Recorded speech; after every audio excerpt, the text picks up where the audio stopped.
भाभी नथिबे जे एई उपमाटा कोथरे तैयारी हेची कहंतु तो एई उपमाटा सुजीरे तैयारी हेची ना एई उपमा तैयारी हेची गहम अटा जो अटारे आमे जो रुटी परोटा बनाउचे सेई अटारे तैयारी हेची एई उपमा। एई स्वादिष्ट उपमा रेसिपी देखिबा पूर्वरु वीडियो को गोटे लाइक आउ चैनल टी को सब्सक्राइब निहाती करिक रखंतो।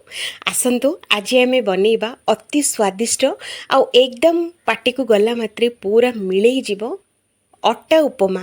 अटा उपमा एते टेस्टी लागिबो बोली मु भी टेस्ट कला परे ही जानिली। भाबिली जे आपण मानक पाखरे जदि मु शेयर करे तो आपण माने भी यार स्वाद नहीं पारिबे। एते स्वादिष्ट आउ बनेबाटा पूरे 2-3 मिनट रे बनी जीवो। तो आसंतु फ्रेंड्स एई उपमा रेसिपी टे देखि नबा ता आगरु वीडियो को गोटे लाइक चैनल टी को सब्सक्राइब करंतो। तो सबुठारु प्रथमे ए उपमा खाइबा लगे कि खाइया पई एठी हमें बनेबा चटणी।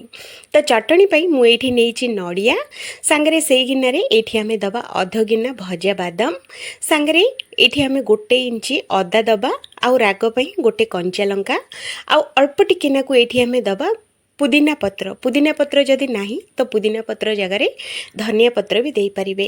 प्रथमे सुखा ही एई भली आमे बाटिबा तापरे अल्प टिकेना को पानी देकी पूरा चिकन करके बाटी आनिबा। एठी आमे दबा स्वाद अनुसार लूण आउ खट्टा पई एठी आमे आधा लेंबू रस चिपुड़ी नबा। आपण माने जदि तेंतुली खाया पई पसंद करंती तो लेंबू जगार आपण माने तेंतुली भी दे पारिबे। तो ये देखो चटनीटा आमर पूरा बढ़िया से बनी जाइए। तो ये आम छुंक देवाई तेल जीरा सोरिष आउ चिली फ्लेक्स एतिक जिनस आम ये छुंक देदेले। तो देखो ये चटनीटा केते सुंदर देखा जाउची आउ एकदम टेस्टी तैयारी होता। आउ आसंतु उपमा बनैबा। तो उपमा बनैया ये आम पैन उपरे अल्प टिकेना को 1 चामच देसी गुआ घी दबा मापिकी एठी आमे 1 कप सुजी दबा। सुजीटा जो देबे आपण माने पूरा सरू दानार जो सुजी रहे सेटा आपण माने देबे।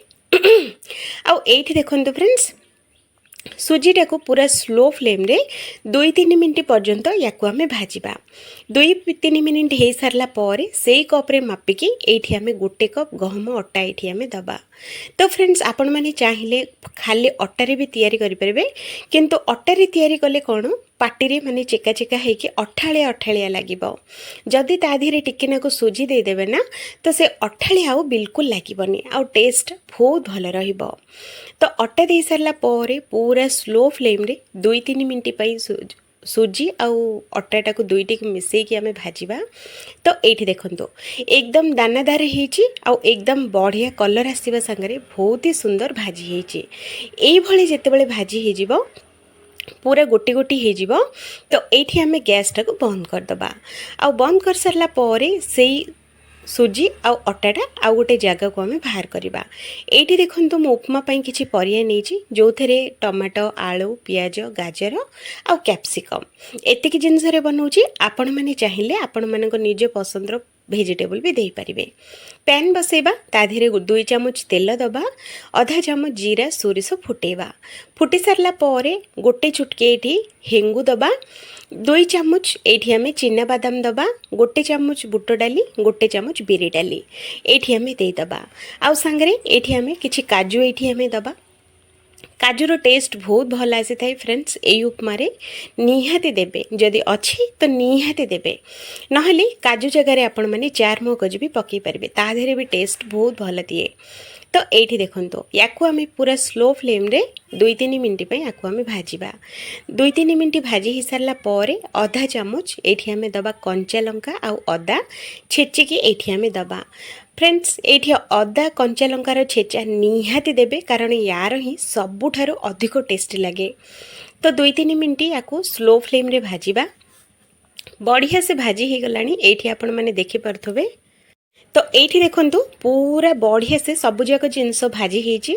तो एबे हमें जो काटिकी रखी परिबा से सबू एठी हमें ऐड करिबा। फ्रेंड्स एठी आपण माने चाहिए फूलकोबी भी ऐड करि परिबे। फूलकोबी रो टेस्ट बहुत भल आसी थाए मोर नाही तो सेति पई मु एठी फूलकोबी देनी। जदि आपण मानक पाखरे अछि निहाती देबे। तो एई परिबा को पूरा हाई फ्लेम रे 2-3 मिनट पर्यंत एई परिबा गुडा को हमें भाजिबा। ध्यान रखिबे बेसी सिजेबेनी कि घोड़ेबेनी एमिति ही खोला रखिकी ही आकु 2-3 मिनिट पाई पूरा एकदम हाई फ्लेम रे भाजिबा। एठी आपण माने देखंतु परिबा गुडाक बढ़िया से भाजी होइछि। एठी आपण माने देखि परथुबे आ अधिक सिझी जायनी। एठी आपण माने देखि परथुबे अधिक सिझिनी, पूरा गोटी गोटी हेकि अछि किंतु भल से भजा हेछि। एबे आमे एठी आमे दबा किछि पानी। तो पानी एठी फ्रेंड्स मु जेतिके अटा आ सुजी पई नेइथिली एठी मु 4 कप पानी देइछि। सांगरे एठी आमे दबा स्वाद अनुसार लूण, तापरे ए सब जिंस को गोळेई नबा। आ गोळेई सारला परे एठी आमे देखंतु फ्रेंड्स एठी मु पानी अधिक टिके नाकु देबे एई उपमारे, कारण टेस्ट बहुत भल आसीबो। गोळेई सारला परे याकु कवर करके 3 मिनिट खंडे याकु सिजिया पई छाड़ दबा। एठी देखंतु 3 मिनिट हेई जाइछि, हमर पानीटा बहुत ही बढ़िया से सिजुछि। एठी आपण माने देखि परथबे। तो एमिति जेतेबेले पानीटा फुटिबो गैस रो फ्लेम को पूरा स्लो रखंतु। आ स्लो फ्लेम रे ही हमर जो भाजी के रखिथिले सुजी आ अटा दुईटी जिंस एठी एका थरे दे दबा। देइकी संगे संग एमिति गोळी की रहिबे, नहले जेहेतु कि अटा पड़िछि तो चेका लम्स हेई पारे।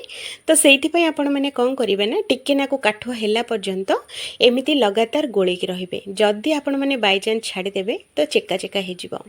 लास्ट रे अल्प टिके नाकु जीरा लंका गुंड दबा, देइकी भल से गोळेई नबा। एठी आ याडे सियाडे अधिक किछि भी मसाला दियंतुनी, सिंपल बनेकी देखंतु यार टेस्ट आपण माने निहाती आपण मानकु बहुत ही पसंद आसीबो। तो एठी देखंतु सुजी सिझिपा पाई आमको 3 मिनिट लागिछि। एठी आपण माने देखि परथुबे सुजीटा आमर बहुत ही बढ़िया से सिझिकी उपमाटा रेडी हेछि। एई भलिया टिके नाकु लूज रखिबे तो उपमाटा खाइया पाई बहुत ही स्वादिष्ट लागिबो। जदि एकदम काठुआ बनी देबे ना तो एते भलो लागिबोनी। एई भली जेतेबेले सिझि जिवो तो गैसटा को बंद कर दबा। आ गैसटा बंद कर सारला परे आमे गोटे प्लेट को याकु एई भली आमे बाहर करि नबा। फ्रेंड्स एई उपमाटा टिके नाकु पानिया पानिया थिबो ही आपण माने जदि ओल्हिबे तो टिके नाकु ठंडा ही सारला परे हल्का टिके नाकु काठुआ हे जिवो। तो सेइति पई गैस रे थिला बेलकु ही टिके नाकु पानिया रखिकी गैसटा को बंद करिवे। एठी आपण माने देखि परथबे केते पानिया थिला किंतु टिके नाकु ठंडा ही सारला परे केमिति हमर टिके नाकु काठुआ हे जाइछि।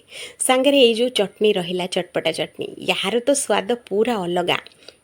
निहाती थरे ट्राए करंतु।